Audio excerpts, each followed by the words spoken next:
Assalamualaikum warahmatullahi wabarakatuh. Apa kabar semuanya? Hari ini saya ingin memberikan sharing mengenai pengantar sistematika jurnal reading. Masih dengan saya, Dr. Gigi Dianyosi Arinawati. Yang pertama, kita harus mengetahui bagaimana membaca artikel ilmiah. Ada 3 komponen penting, yaitu why, how, and anatomy. Maksudnya adalah, yang pertama, why merupakan landasan atau latar belakang mengapa kita itu penting untuk membaca sebuah literatur. Yang kedua, how. How itu bagaimana kita membaca artikel ilmiah seringan mungkin, senyaman mungkin, tanpa menimbulkan beban, tanpa menimbulkan rasa yang jenuh. Kemudian, yang ketiga, kita harus mengetahui anatomi. Maksudnya adalah kita harus mengetahui struktur dari artikel ilmiah atau artikel yang akan kita baca. Mari kita mendalami satu persatu dari apa yang dimaksud oleh ketiga prinsip ini. Yang pertama adalah why. Mengapa kita perlu membaca artikel ilmiah?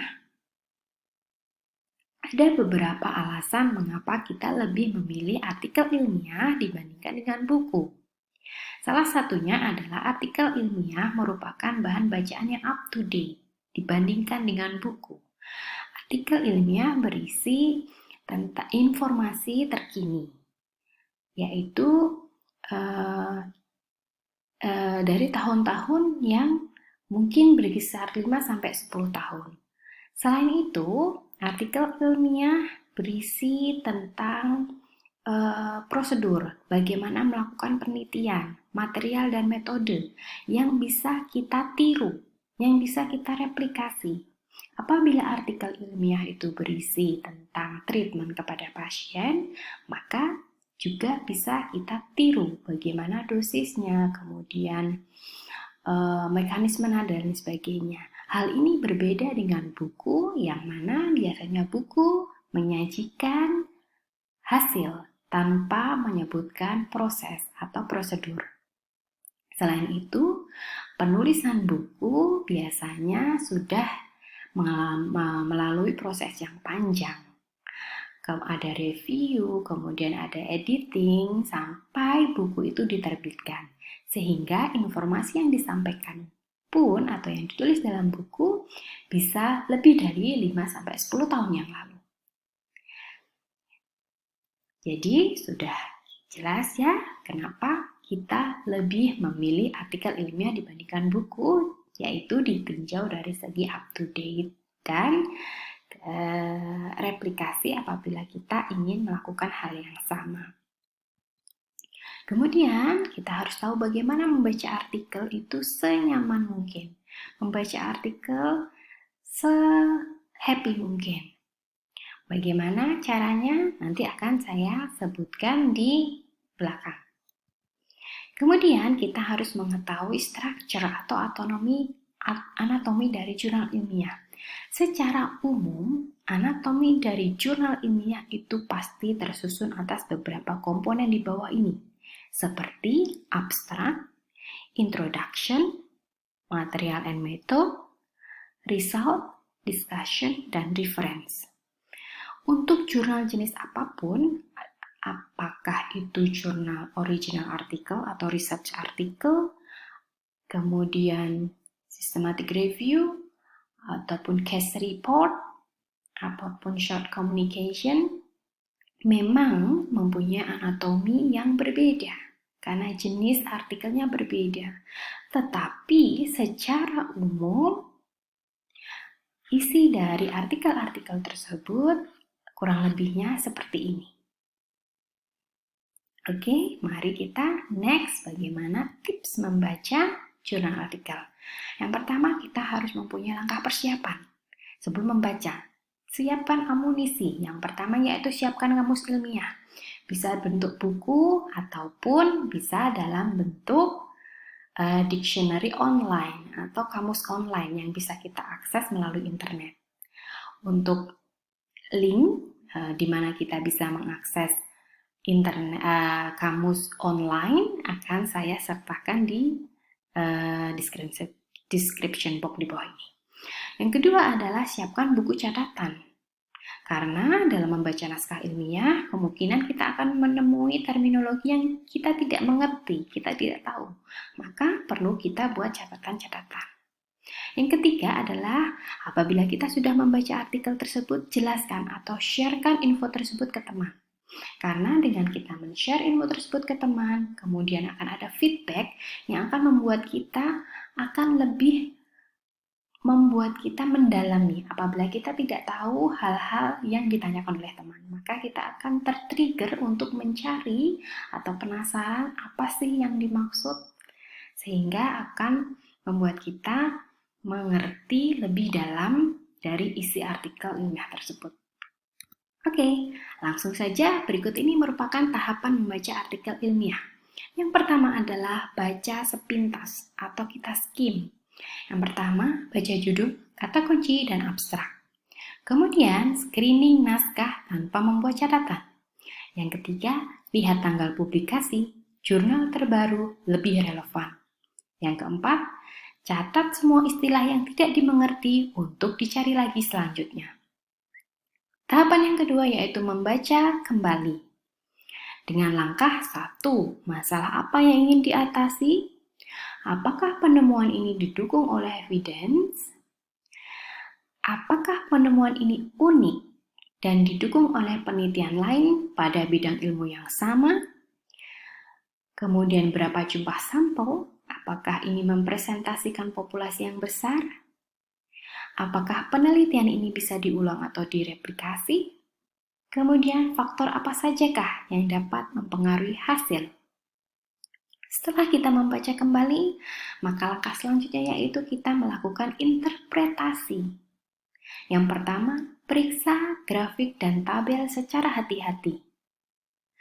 Coba interpretasi data, bisa berupa tabel maupun grafik, sebelum melihat teks. Kemudian, ketika membaca diskusi dan hasil, fokuslah dengan isu kunci dan penemuan baru. Pastikan bahwa kita sudah memahami poin inti. Apabila belum, baca kembali teksnya. Yang terakhir, kesimpulan. Kita bisa membuat catatan. Ini akan meningkatkan kemampuan membaca secara komprehensif dan membantu mengingat poin kunci. Dan yang terakhir, apabila kita mempunyai versi printed, kita bisa membuat highlight pada poin kunci, ataupun apabila dalam bentuk soft file, kita bisa memberi penanda dan komen. Berikut ini saya sudah merangkumkan apa saja yang bisa kita tekankan dalam melakukan journal reading. Kita bisa membuat presentasi atau kita bisa di PowerPoint maupun di Word, apapun itu yang berisi beberapa poin-poin seperti berikut ini. Yang pertama, kita bisa menuliskan judul jurnal, penulis dan afiliasi serta abstraknya. Kemudian untuk keterangannya, kita bisa memberikan tipe jurnal, apakah dia systematic review atau research article. Biasanya tulisan systematic review atau research article berada pada halaman pertama di bagian paling atas atau bisa juga pada bagian judul untuk systematic review. Yang kedua, apakah jurnal tersebut sudah terindeks Scopus dan masuk rank atau Q berapa? Penjelasan mengenai bagaimana kita mencari indeks Scopus dan berapa Q atau rank dari jurnal tersebut ada pada video selanjutnya. Kemudian berapa impact faktor jurnal tersebut? Bisa kita cari melalui web di jurnal tersebut atau bisa kita ketik di Google. Kemudian slide selanjutnya berisi introduction. Pada slide ini berisi tentang alasan atau latar belakang peneliti melakukan penelitian. Kemudian penjelasan penelitian-penelitian yang dilakukan sebelumnya, yaitu berupa literatur review, dan gap yang ditemukan oleh peneliti sehingga ingin meneliti lebih lanjut. Kemudian problem formulation atau masalah penelitian, tujuan penelitian, dan hipotesis penelitian. Apabila informasi dalam introduction tidak cukup menjawab latar belakang penelitian atau informasi penelitian sebelumnya ditulis sangat terbatas, wajib mencari informasi tambahan yang ada dalam daftar pustaka. Yaitu kita wajib mencari jurnal pendukung, ataupun bila perlu kita boleh mencari pada artikel lain yang tidak terdapat dalam daftar pustaka jurnal itu. Kemudian, isi slide yang lain berisi tentang material dan metode. Berikut ini adalah keterangan material metode yang digunakan berisi tentang 1. Desain penelitian, kemudian kriteria inklusi dan eksklusi, berisi size dan metode pengambilan sampel, prosedur pengumpulan data, processing data, dan analisa data. Apabila menggunakan instrumen kuesioner, harus dijelaskan isinya dan bagaimana caranya mengukur variabel tersebut. Validitas dan reliabilitas kuesioner tersebut juga harus dijelaskan. Pada penelitian eksperimen atau intervensi, harus dijelaskan prosedur intervensi atau treatment yang diberikan. Mohon dijelaskan pula bagaimana artikel clearance didapatkan dan bagaimana perlindungan terhadap subjek. Analisa data harus dijelaskan juga secara detail, termasuk menggunakan software apa. Tempat penelitian juga perlu dijelaskan. Apabila informasi dalam material dan metode tidak cukup menjawab poin-poin tersebut, wajib mencari informasi tambahan yang ada dalam daftar pustaka, yaitu cari jurnal pendukung, atau apabila tidak ada juga, bisa kita cari melalui artikel lain atau kita bisa cari di Google. Kemudian isi slide selanjutnya adalah result, yaitu berupa tabel, gambar, grafik, dan narasi tabel. A. Sertakan tabel atau gambar atau grafik. Semua yang ada di dalam jurnal harus dicantumkan dan baca tabel tersebut secara detail.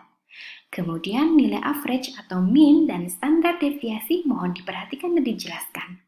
Apabila ada statistik, maupun simbol-simbol matematika, nilai satuan, unit dalam tabel atau grafik mohon diperhatikan dan dipahami.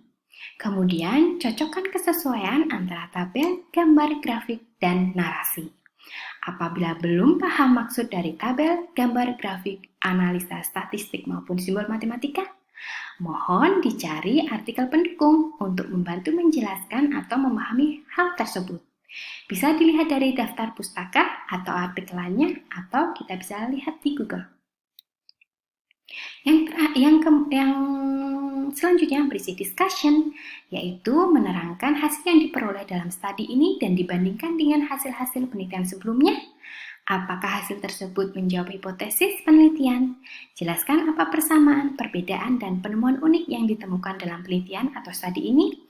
Implikasi atau dampak hasil penelitian ini pada ilmu pengetahuan. Kemudian jelaskan limitasi atau keterbatasan studi ini. Yang terakhir adalah conclusion, berisi kesimpulan apakah menjawab hipotesis yang menjadi tujuan penelitian, serta berisi rekomendasi saran untuk penelitian selanjutnya. Terima kasih. Berikut ini adalah daftar pustaka yang saya gunakan dalam sharing saya kali ini. Apabila ada yang belum jelas, bisa ditanyakan melalui komen di bawah ini. Terima kasih. Semoga ilmunya bermanfaat untuk kita semua. Assalamualaikum warahmatullahi wabarakatuh.